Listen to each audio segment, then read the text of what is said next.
August 2026 ଧନୁରାଶି ଜାତକମାନଙ୍କ ପାଇଁ ତରକ୍କି ଯାତ୍ରା ଭାଗ୍ୟ ଓ ଆର୍ଥିକ ମଜବୁତର ମାସ ରହିବ। ତ ବୈଦିକ ପଞ୍ଚାଙ୍ଗ ଅନୁସାରେ ଏହି ମାସରେ ଶୁକ୍ର ଆରମ୍ଭରେ ହିଁ କନ୍ୟା ରାଶିରେ ପ୍ରବେଶ କରିଯିବେ ଓ ସାଥିରେ ମଙ୍ଗଳଦେବ ମିଥୁନ ରାଶିରେ ପ୍ରବେଶ କରିବେ। ତ ବୁଧ କର୍କ ରାଶିରେ ରହି ଆପଣଙ୍କ କ୍ୟାରିୟର ଓ ସମଝଦାରୀ ଓ ଆର୍ଥିକ ଯୋଜନାକୁ ମହତ୍ତ୍ୱପୂର୍ଣ୍ଣ ବଦଲାବ କରିବେ। ତ ଏହିଠାରେ 17 ଅଗଷ୍ଟ ଠାରେ ସୂର୍ଯ୍ୟଦେବ ନିଜ ରାଶିରେ ସ୍ୱୟଂ ରାଶିରେ ସିଂହ ରାଶିରେ ପ୍ରବେଶ କରିବେ, ଯାହାଦ୍ୱାରା କି ଆପଣଙ୍କ ଭାଗ୍ୟ ଆପଣଙ୍କୁ ସାଥ ଦେବ।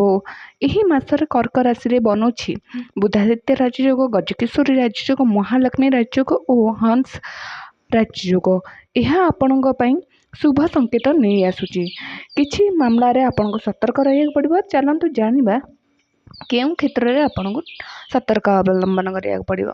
ତ ବୈଦିକ ଜ୍ୟୋତିଷ ଅନୁସାରେ ଅଗଷ୍ଟ ମାସ ନୌକରି ପେଶା ଲୋକମାନଙ୍କ ପାଇଁ ଅନୁକୂଳ ଅଟେ। ସାଥିରେ ସୂର୍ଯ୍ୟ ସିଂହ ରାଶିରେ ପ୍ରବେଶ କରିବା ଦ୍ୱାରା ଆପଣଙ୍କର ଭାଗ୍ୟ ଆପଣଙ୍କୁ ଭରପୁର ସାଥ ଦେବ, ଯାହାଦ୍ୱାରା କି ବରିଷ୍ଠ ଅଧିକାରୀଙ୍କ ସହିତ ଆପଣଙ୍କ ତାଲମେଲ ଠିକ୍ ରହିବ ଓ ସେମାନଙ୍କ ସହଯୋଗ ପାଇବେ।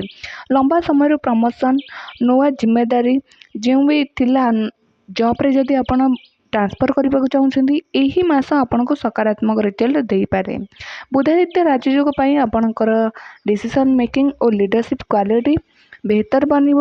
ତ ସାଥିରେ ଆପଣଙ୍କ ପ୍ରତିଯୋଗିତା ପରୀକ୍ଷାରେ ଯଦି ତૈୟାରୀ କରିଛନ୍ତି, ବିଦ୍ୟାର୍ଥୀ ଅଛନ୍ତି, ତ ଏହି ମାସ ଆପଣମାନଙ୍କ ପାଇଁ କାଫି ଭଲ ମହତ୍ତ୍ୱପୂର୍ଣ୍ଣ ରହିବ, ଯାହାଦ୍ୱାରା କି ଆପଣ ଫୋକସ୍ କରି ଆପଣଙ୍କର ପଢ଼ାଇକୁ ପଢ଼ିପାରିବେ।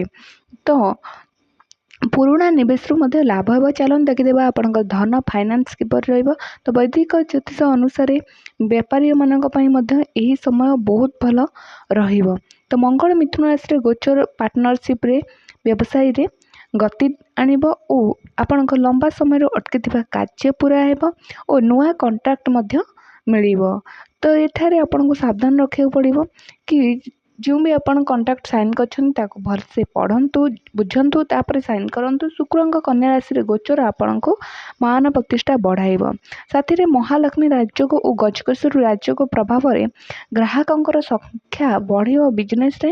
ତ ଏଠାରେ ପୁରୁଣା ନିବେଶରୁ ମଧ୍ୟ ଆପଣ ଲାଭ ପାଉଛନ୍ତି। ବିଦେଶ ଅନଲାଇନ୍ରେ କାର୍ଯ୍ୟ କରୁଥିବା ଲୋକଙ୍କୁ ବିଶେଷ ସଫଳତା ଏହି ମାସରେ ସମ୍ଭବ। ତ ଦେଖାଯାଏ ତ ଆପଣମାନଙ୍କୁ ଭାଗ୍ୟର କାଫି ସାଥ ମିଳୁଛି ଏହି ମାସରେ।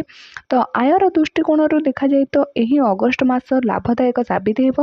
ଏହି ମାସରେ ଅଟକିଥିବା ଧନ ଆପଣଙ୍କୁ ମିଳିବ। ମହାଲକ୍ଷ୍ମୀ ରାଜଯୋଗ ଏକ୍ସଟ୍ରା ଇନକମ୍ର ମଧ୍ୟ ଯୋଗ ଦେଉଛି, ଯେବେକି ଗଜକେଶ୍ୱରୀ ରାଜଯୋଗ ନିବେଶ ଓ ବଚତ ମାମଲାରେ ଶୁଭ ପରିଣାମ ଦେଉଛି। ସୂର୍ଯ୍ୟଙ୍କ ସିଂହ ରାଶିରେ ଆସିବା ପରେ ଆପଣଙ୍କ ଭାଗ୍ୟର ସହଯୋଗ ଆପଣ ପାଇବେ। ଅଚାନକ ଆର୍ଥିକ ଲାଭ ଓ କୌଣସି ମହତ୍ତ୍ୱପୂର୍ଣ୍ଣ କାର୍ଯ୍ୟରେ ସଫଳତା ଆପଣ ଲାଭ ପାଇବେ।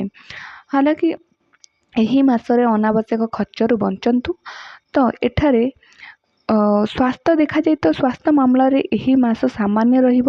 ଉର୍ଜାର ସ୍ତର କାଫି ଭଲ ରହିବ, କିନ୍ତୁ ମଙ୍ଗଳଙ୍କର ପ୍ରଭାବର ମାନସିକ ତନାବ ରହିବ।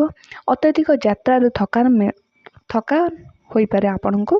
ତ ଖାଇବା ପିଇବା ଓ ଏକ୍ସରସାଇଜ୍ ଉପରେ ଧ୍ୟାନ ଦିଅନ୍ତୁ। ତ ଏହି ସମୟରେ ବିଶେଷ ଧ୍ୟାନ ରଖନ୍ତୁ। ଆପଣଙ୍କର ପେଟ ରକ୍ତଚାପ ଜନିତ ଡିଜିଜ୍ ଥିଲେ ଆପଣଙ୍କୁ ଧ୍ୟାନ ରଖିବାକୁ ପଡ଼ିବ। ଯୋଗ ପ୍ରାଣାୟାମ ଓ ସମୟ પર ନିଦ ନେବା ବି ଆପଣମାନଙ୍କ ପାଇଁ କାଫି ଆବଶ୍ୟକ। ଜୀବନସାଥୀ ସହିତ ତାଲମେଲ ରହିବ। ତ ବୈବାହିକ ଜୀବନରେ ଆପଣଙ୍କୁ ବହୁତ କିଛି ସମଝଦାରୀ ରହିବେ। ଆପଣଙ୍କ ପାର୍ଟନରସିପ୍ ଯେଉଁ ମିସ୍ଅଣ୍ଡରଷ୍ଟାଣ୍ଡିଂ ଚାଲିଥିଲା ତାହା ମଧ୍ୟ ଦୂର ହେବ। ଜୀବନସାଥୀଙ୍କ ସହଯୋଗ ଆପଣ ପାଇବେ। ପରିବାର ସହିତ ଆପଣଙ୍କର ପୁରା ସମୟ ବହୁତ ଭଲସେ ବିତିବ। ଏହି ମାସରେ ମଙ୍ଗଳଙ୍କର ସପ୍ତମ ଭାବରେ ପ୍ରଭାବ କୌଣସି କିଛି ଛୋଟ ମୋଟ କଥା ଉପରେ ବେହସ ହୋଇପାରେ, କିନ୍ତୁ ନର୍ମାଲ ଦେଖାଯାଇ ତ ଆପଣଙ୍କ ବୈବାହିକ ଜୀବନ ବହୁତ ଭଲ ରହିବ ଓ ପ୍ରେମ ସମ୍ବନ୍ଧରେ ସଫଳତା ଆପଣଙ୍କୁ ପ୍ରାପ୍ତ ହେବ। ତ ଏହା ଥିଲା ଅଗଷ୍ଟ ମାସର ରାଶିଫଳ ଧନୁରାଶିମାନଙ୍କ ପାଇଁ। ତ ଲାଇକ୍ ସେୟାର ସବସ୍କ୍ରାଇବ୍ କରିଦିଅନ୍ତୁ ଓ ଆପଣ ଯଦି ଏହା ଜେନେରାଲ ପ୍ରେଡିକ୍ସନ୍ ଅଟେ,